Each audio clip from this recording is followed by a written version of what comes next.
میری محبتوں کو قرار دو۔ قسط نمبر 12۔ نعمان صاحب، احسن صاحب، حسن صاحب اور دانیال صاحب اس وقت اسٹڈی روم میں بیٹھے ہوئے تھے جب نعمان صاحب بولے، کیا سوچا ہے پھر؟ اس بارے میں کب تک بتانا ہے گھر میں سب کو؟ بھائی صاحب، میں بھی یہی کہنے لگا تھا۔ احسن صاحب نے بھی نعمان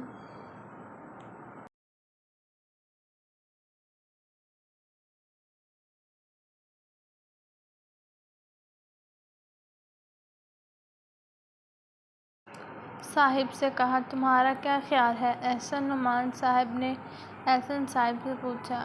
میں بھی آپ دونوں کی بات سے سہمت ہوں بھائی صاحب۔ احسن صاحب نے ہاتھ میں پکڑا چائے کا کپ ٹیبل پر رکھتے جواب دیا، ہاں، اب ٹائم آ گیا ہے سب گھر والوں کو سچائی بتا دی جائے۔ دانیال صاحب نے بھی ان کی ہاں میں ہاں ملائی۔ چلو پھر کوئی مناسب وقت دیکھ کر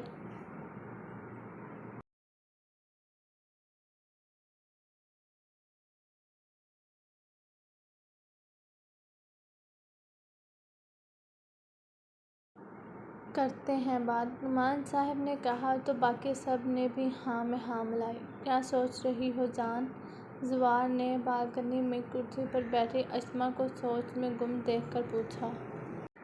وہ لوگ اس وقت کاغان کے ایک ہوٹل روم میں بیٹھے ہوئے تھے۔ ایسے ہی کچھ نہیں، اسما زوار کی بات پر چونک کر زوار کی طرف متوجہ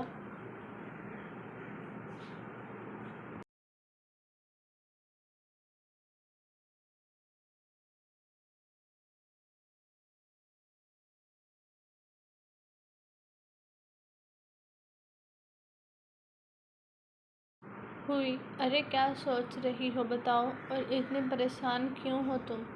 زوار نے اسما کے پرسوز چہرے کی طرف دیکھتے پوچھا۔ زوار، جب شانزے کو حقیقت کا پتہ چلے گا تب کیا ہوگا؟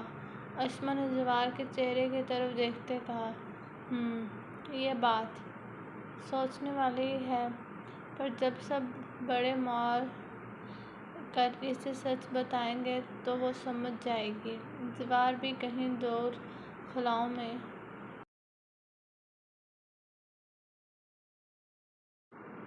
گھورتے ہوئے بولا، اچھا چلو، وہ تو تب کی تب دیکھیں گے، فی الحال چلو چلتے ہیں گھومنے۔ حمزہ میشا بھی بول رہے ہیں کہ باہر چلیں۔ زوار اسما کو دیکھتے اٹھ کھڑا ہوا اور اس کا ہاتھ پکڑتے چل رہا تو اسما بھی ساری سوچوں کو جھٹکتے زوار کے سنگ چل پڑی۔ کیا ہوا عائشہ، کیا سوچ رہی ہو؟ رمشا بیگم نے سبزی بناتی عائشہ بیگم کو کہا۔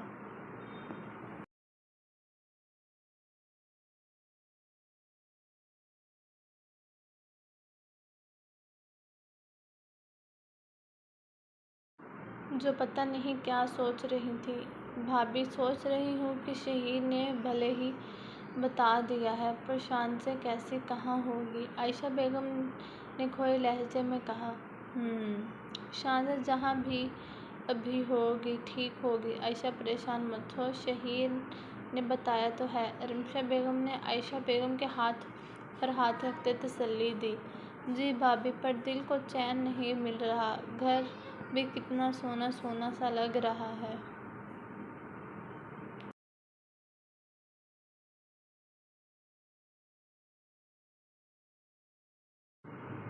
عائشہ بیگم رمشا بیگم کی طرف دیکھتے پھر سے سبزی بنانے میں لگ گئیں۔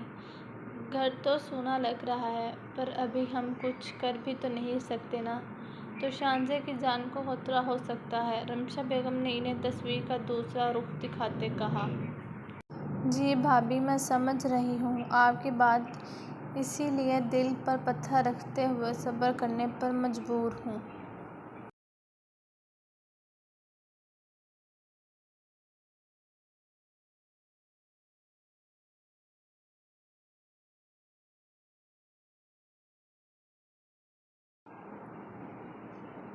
عائشہ بیگم کے کہنے پر رمشا بیگم نے انہیں اپنے ساتھ گلے لگاتے تسلی دینے لگیں۔